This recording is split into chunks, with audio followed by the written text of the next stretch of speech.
Hey everyone, welcome to the C3 SYD podcast. My name is Jackson. My name's Bec, and today we're going to be talking about our new series, Table Talk. We're going to have a conversation around the touchier topics that you would not normally bring into conversation. So let's do it. Let's do it.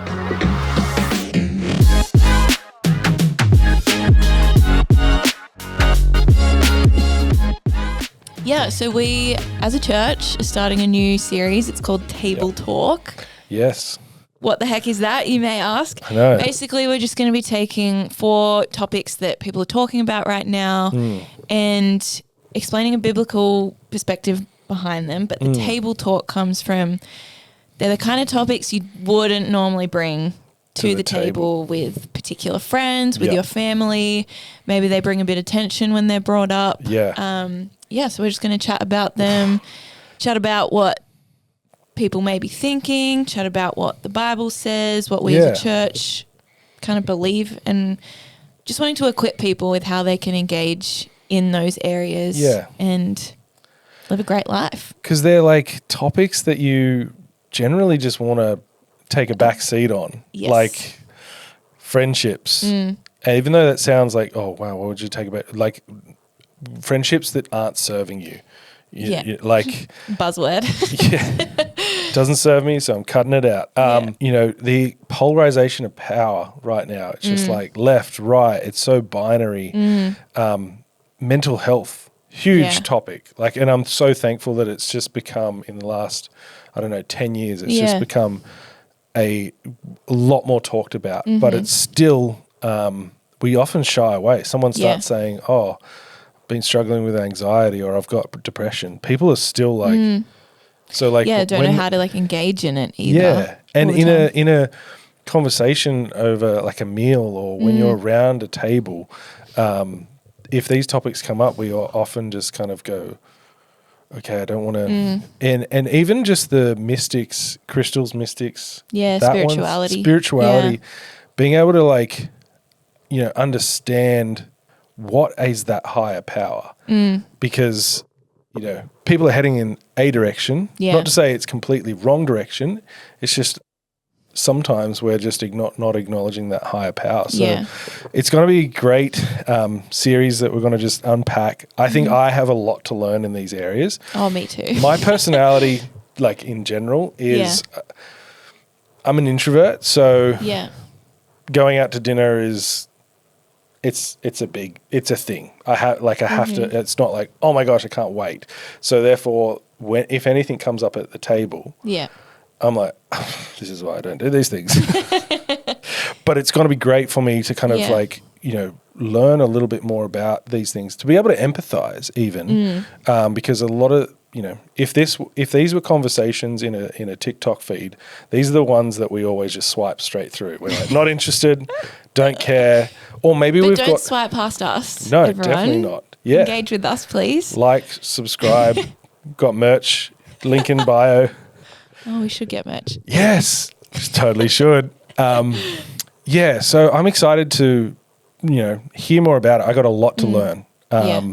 Because friendships even, like... I know, it doesn't sound like it's a touchy topic. No, but I think deep down inside, we've all had a relationship or a friendship in some point of our life where we've recognized, hey, this is not good for me. Yeah. And we've cut it out. Or maybe we haven't even realized that, hey, this is not good for me. Yeah. So unpacking this in a series, I think is going to be really, really beneficial. Like for me, I made the mistake in my early 20s of I had some great mates coming through school. We left school, we started going partying and stuff like that. And then I was like, oh, my values are shifting. Yeah. My direction in life is changing. That's not where I want to go. So I cut them out. Yeah, right. And I had just now, like, my mid-30s, I'm like, oh, man, like, I could have handled that so much better.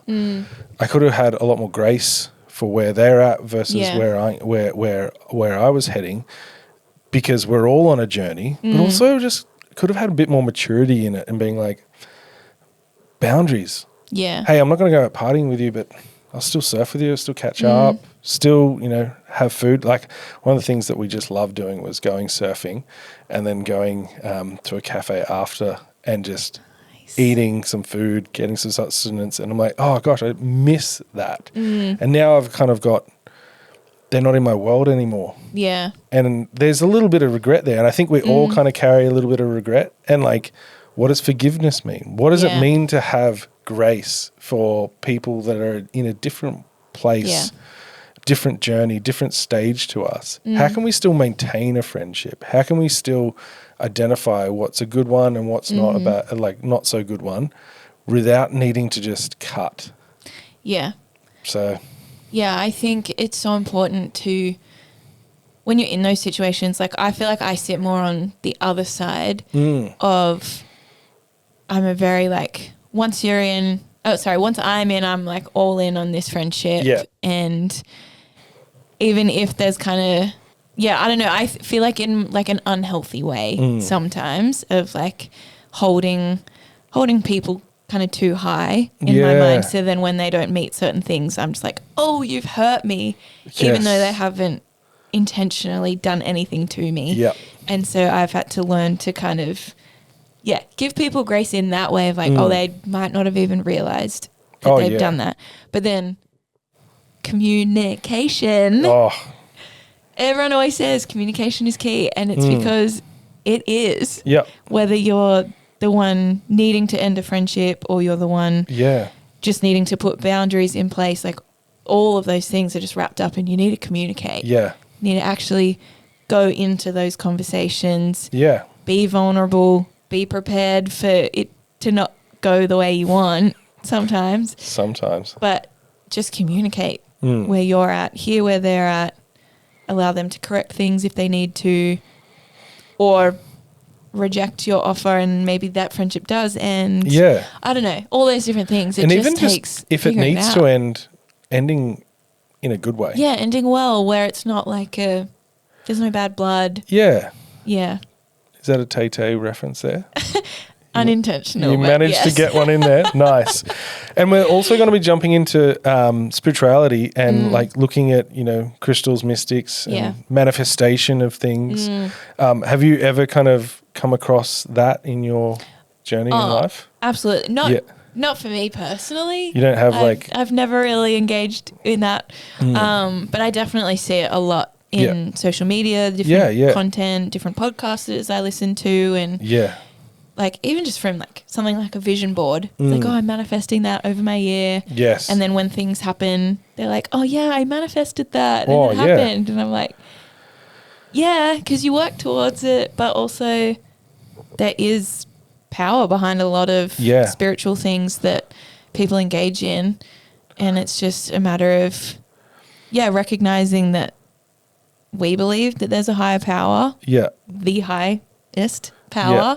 Yeah, even in like that higher power sense. Yeah. Like, not to say that those things, like, if you're believing in that and that and you've manifested that, when it's not about that's invalid. It's like, but there is something higher. Yeah. And like when we talk about manifestation, what is the difference between manifestation and having faith? It's like it's very, very close. Very similar, yeah. And I guess it's like faith is like believing things hoped for, evidence of things not yet seen.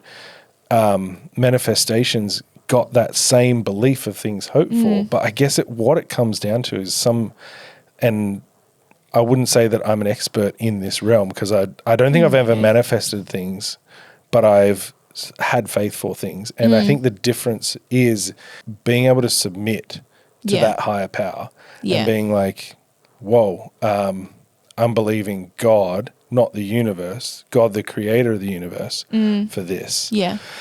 And I think, what happens when you're trying to manifest something and it doesn't work?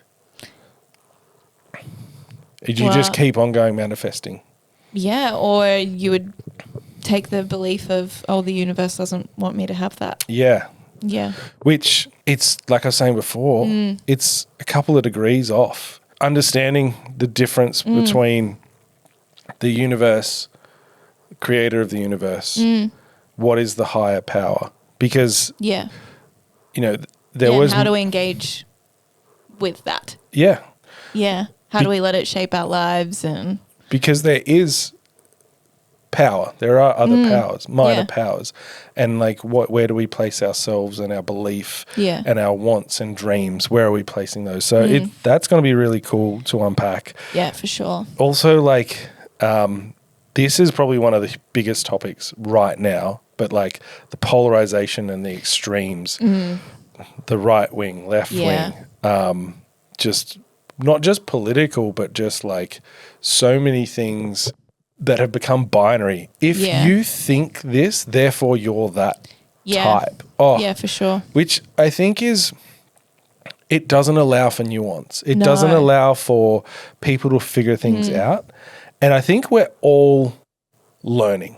Yeah. We're always learning. No one's a complete expert. Even if you've got a PhD in something, you haven't got the full knowledge of everything to run through it. So I think we need to kind of adopt a more graceful opinion of things rather than having a polarized opinion. Yeah, totally. So it'll be really cool to unpack what that looks like, how to have those conversations. Those conversations when, you know, something like Trump comes up in your family dinner or your Christmas party, like, doesn't need to go down that route of like, well, because I've been there. I had a great conversation with a friend a few years ago when Trump was first running. And I think at the time he was like pro-Trump. Anyway, the whole conversation, I was just using the worst logical fallacies just to argue, just to rile him up. Yeah. I didn't even know what I believed. Yeah. But I was just like, oh, come on. Like, how does a guy that says you're fired going to ever run the country? But like, oh my gosh, I forgot. Yeah, I know. Wow. But like, but it's just like, oh, people bringing up like politics at the dinner table. It's like, oh gosh, we can't talk about politics. It's not that like, and I think it's good to have boundaries. Yeah. But I think it's what we're trying to look at is like, let's actually talk about these from a biblical standpoint. What does the Bible say? Does it say actually shy away when someone talks politics, or does it say, you know, hear people? Listen to people. Yeah, hear understand them, engage with them. Have grace for an indifferent thought. Because, there was so many different things happening in the Bible. There was like people of Samaria, people of Judea. They're actually people of different regions, different beliefs. So they had polarization even back then. How did Jesus handle that? Grace and truth. And I think it'll be really cool to unpack this series with that in mind. Yeah, for sure. Also, mental health. It's now a lot more aware. Oh, for sure. Like so even growing up as a kid and teenager and watching movies and that sort of thing, if someone was going through something intense or whatever, it was just like, oh, the shrink. And it was like the nickname for a psychologist would be the shrink. And it was always looked at of like, oh, you only went to them if you were crazy or if you were like a celebrity. Yeah. It was kind of like that meme of they're the sorts of people that see a psychologist. But in the last like 10 years, that's so shifted. Yes. So shifted. So many more people are recognizing mental health, like and how important it is to engage with it. Questions like, are you okay? Yeah. And things like that, which is, I think is so great as a society, but I think even at the table, even at our moments with friends, it's something easy to shy away from. Especially in like a bloke's world. It's becoming a little bit more normal. There's some great charities and great mental health awareness programs out there. But what are we doing when someone says, "Hey, I've been really feeling depressed"? Sometimes it's like, oh God, okay. like, okay, cool. Or we just go straight into telling them, do this, do that. Oh, you need to like lie on your tummy and put your hands on your head and you'll be all, like, what does mental health look like from that biblical perspective? Having a mind on things above, having peace in your heart that you can't explain. Yeah, totally. What does that look like? So this is going to be really cool. Yeah. I'm so excited, but I'm also just like, got so much to learn. Teach me your ways. There's a lot I personally need to learn in this. No, me too. And I'm really excited because as like it's not going to be you and me chatting about it. Yes. We're going to get, did I say that at the start? No. Oh, if I didn't say it at the start, we're getting some guests on. We're going to kind of rotate, interview some different people that are going to be speaking on these things at our church over the next few weekends. Yeah. We're going to dive deeper with them, really hear what the Bible says about it. And yeah, well, that's all we have time for today. I'm so excited to keep diving deeper into this new series of Table Talk. Yes, it's going to be good. Same. It's going to be so good. If this has sparked any kind of curiosity in you, if you're just interested to dive deeper, we're actually going to be unpacking these topics week on week for the next few weeks in our church services on Sunday. So if this has interested you in any kind of way, head to c3syd.church to find a location near you, and we can't wait to see you there. Yeah, see you there.